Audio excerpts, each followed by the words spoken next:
Student welcome. सामान्य ज्ञान के अंतर्गत आज हम अध्ययन करेंगे कान्हा नेशनल पार्क। इस अध्ययन के लिए हमने टोटल 20 पॉइंट बनाए हैं। विशेष सूचना, मोबाइल के स्क्रीन को देखने की आवश्यकता नहीं है। आप केवल आवाज़ को सुनकर सामान्य ज्ञान को याद कीजिए और कंपटीशन एग्जाम में टॉप कीजिए। Point number 1, Kanha national park Madhya Pradesh के मंडला एवं बालाघाट जिले में स्थित है। कान्हा नेशनल पार्क मध्य प्रदेश के मंडला एवं बालाघाट जिले में स्थित है। कान्हा नेशनल पार्क मध्य प्रदेश के मंडला एवं बालाघाट जिले में स्थित है। Point number 2, Kanha national park Asia का सर्वश्रेष्ठ उद्यान माना जाता है। कान्हा नेशनल पार्क एशिया का सर्वश्रेष्ठ उद्यान माना जाता है। Point number 3, Kanha national park 940 वर्ग किलोमीटर के क्षेत्र में फैला है और मध्य प्रदेश का सबसे बड़ा नेशनल पार्क है। कान्हा नेशनल पार्क 940 वर्ग किलोमीटर के क्षेत्र में फैला है और मध्य प्रदेश का सबसे बड़ा नेशनल पार्क है। कान्हा नेशनल पार्क 940 वर्ग किलोमीटर के क्षेत्र में फैला है और मध्य प्रदेश का सबसे बड़ा नेशनल पार्क है। पॉइंट नंबर 4, सन 1879 में इसे वन आरक्षित क्षेत्र घोषित किया गया था। सन 1879 में इसे वन आरक्षित क्षेत्र घोषित किया गया था। सन 1879 में इसे वन आरक्षित क्षेत्र घोषित किया गया था।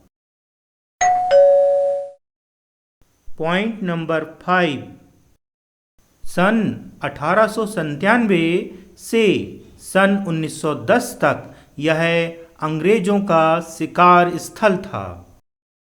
सन 1897 से सन 1910 तक यह अंग्रेजों का शिकार स्थल था। सन 1897 से सन 1910 तक यह अंग्रेजों का शिकार स्थल था। पॉइंट नंबर 6, सन 1933 में इसे अभयारण्य घोषित किया गया। सन 1933 में इसे अभयारण्य घोषित किया गया। सन 1933 में इसे अभयारण्य घोषित किया गया।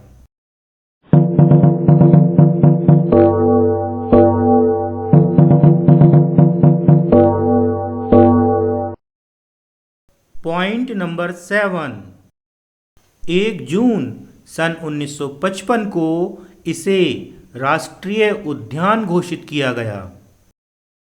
1 जून सन 1955 को इसे राष्ट्रीय उद्यान घोषित किया गया। 1 जून सन 1955 को इसे राष्ट्रीय उद्यान घोषित किया गया। पॉइंट नंबर 8, सन 1973-74 में इसे प्रोजेक्ट टाइगर के अंतर्गत शामिल किया गया। सन 1973-74 में इसे प्रोजेक्ट टाइगर के अंतर्गत शामिल किया गया। सन 1973-74 में इसे प्रोजेक्ट टाइगर के अंतर्गत शामिल किया गया। पॉइंट नंबर 9, सन 1933 में यह राज्य का पहला अभयारण्य बना तथा सन 1955 में यह राज्य का पहला राष्ट्रीय उद्यान बना। सन 1933 में यह राज्य का पहला अभयारण्य बना तथा सन 1955 में यह राज्य का पहला राष्ट्रीय उद्यान बना। सन 1933 में यह राज्य का पहला अभयारण्य बना तथा सन 1955 में यह राज्य का पहला राष्ट्रीय उद्यान बना। पॉइंट नंबर 10, कृष्ण मृग और ब्रेडरी प्रजाति का बारहसिंघा यहाँ पाए जाते हैं। कृष्ण मृग और ब्रेडरी प्रजाति का बारहसिंघा यहाँ पाए जाते हैं। कृष्ण मृग और ब्रेडरी प्रजाति का बारहसिंघा यहाँ पाए जाते हैं।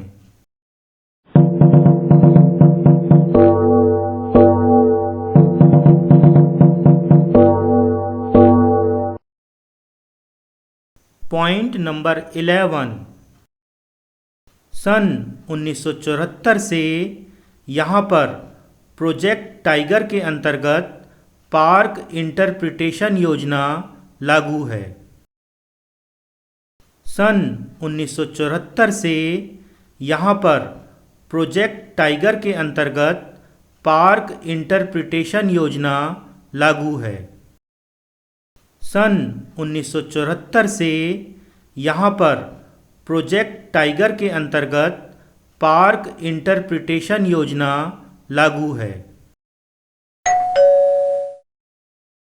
पॉइंट नंबर 12, के फारसान ने हाईलैंड ऑफ सेंटर इंडिया में हालो घाटी, बालाघाट और ब्रांडेर ने wild animal in central India में बंजर घाटी, मंडला का वर्णन किया है।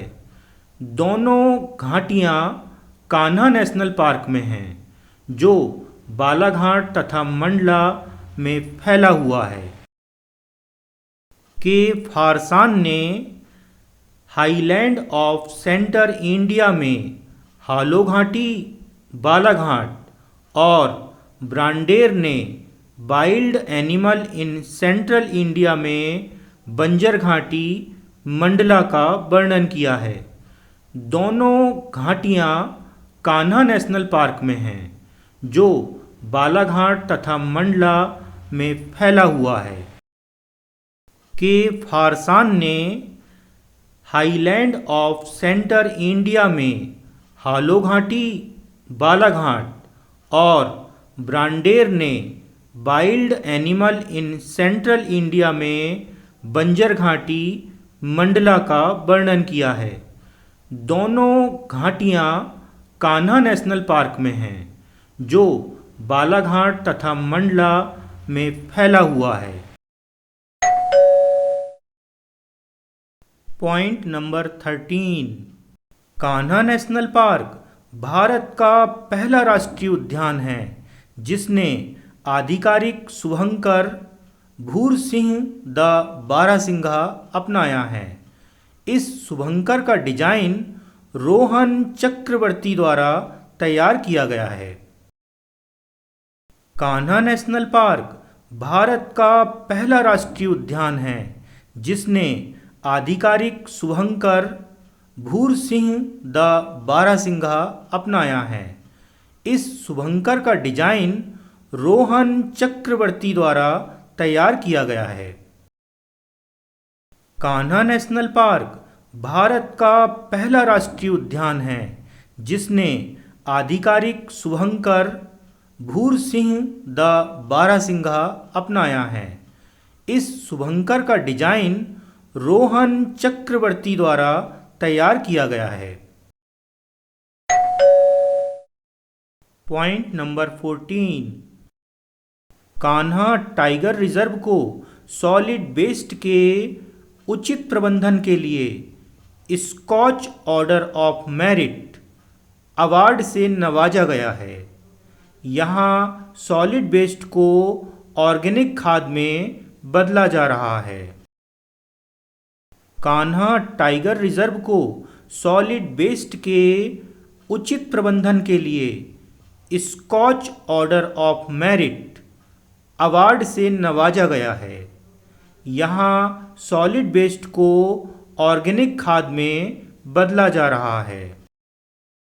कान्हा टाइगर रिजर्व को सॉलिड वेस्ट के उचित प्रबंधन के लिए Scotch order of merit award से नवाजा गया है।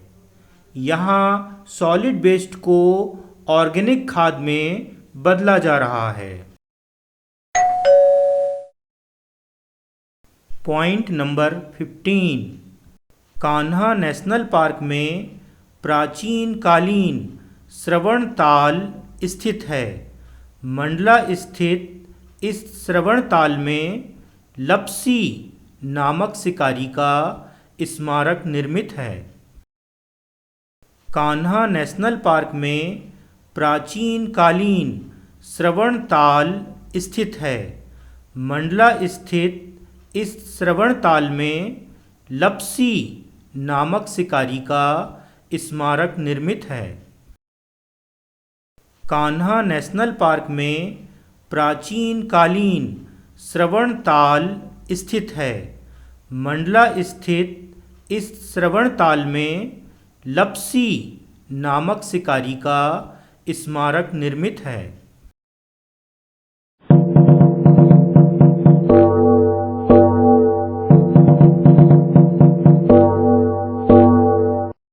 Point number 16, Kanha national park से ही कुछ बाघ सतकोरिया टाइगर रिजर्व उड़ीसा एवं नौरादेही अभयारण्य सागर मध्य प्रदेश में भेजे गए हैं। कान्हा नेशनल पार्क से ही कुछ बाघ सतकोरिया टाइगर रिजर्व उड़ीसा एवं नौरादेही अभयारण्य सागर मध्य प्रदेश में भेजे गए हैं। कान्हा नेशनल पार्क से ही कुछ बाघ सतकोरिया टाइगर रिजर्व उड़ीसा एवं नौरादेही अभयारण्य सागर मध्य प्रदेश में भेजे गए हैं। Point number 17, Kanha national park के अंदर बंजर एवं हालोन नदी बहती है। कान्हा नेशनल पार्क के अंदर बंजर एवं हालोन नदी बहती है। कान्हा नेशनल पार्क के अंदर बंजर एवं हालोन नदी बहती है। Point number 18, Kanha national park में बमनी दादर नामक सूर्यास्त पॉइंट स्थित है। कान्हा नेशनल पार्क में बमनी दादर नामक सूर्यास्त पॉइंट स्थित है। कान्हा नेशनल पार्क में बमनी दादर नामक सूर्यास्त पॉइंट स्थित है। Point number 19, Indian ghost tree अर्थात पर्णपाती कुल्लू वृक्ष यहाँ का प्रसिद्ध वृक्ष है। इंडियन घोस्ट ट्री अर्थात पर्णपाती कुल्लू वृक्ष यहाँ का प्रसिद्ध वृक्ष है। इंडियन घोस्ट ट्री अर्थात पर्णपाती कुल्लू वृक्ष यहाँ का प्रसिद्ध वृक्ष है।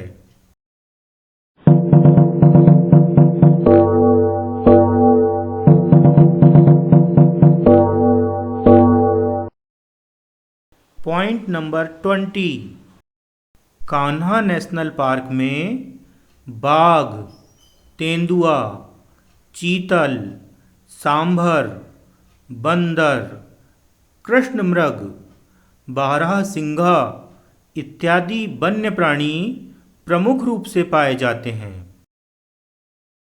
कान्हा नेशनल पार्क में बाघ, तेंदुआ, चीतल, सांभर, बंदर, कृष्णमृग, बारहसिंघा इत्यादि वन्य प्राणी प्रमुख रूप से पाए जाते हैं। कान्हा नेशनल पार्क में बाघ, तेंदुआ, चीतल, सांभर, बंदर, कृष्णमृग, बारहसिंघा इत्यादि वन्य प्राणी प्रमुख रूप से पाए जाते हैं।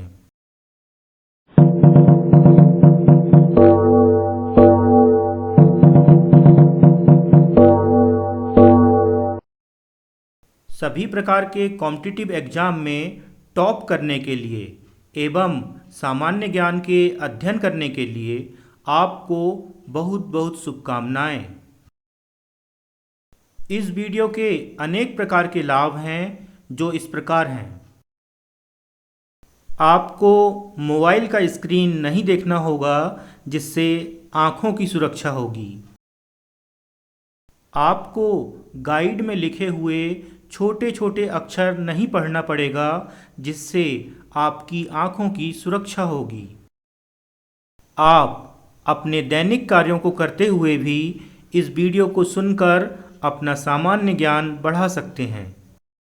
इस वीडियो को सुनने के लिए मोबाइल को हाथ में रखना आवश्यक नहीं है।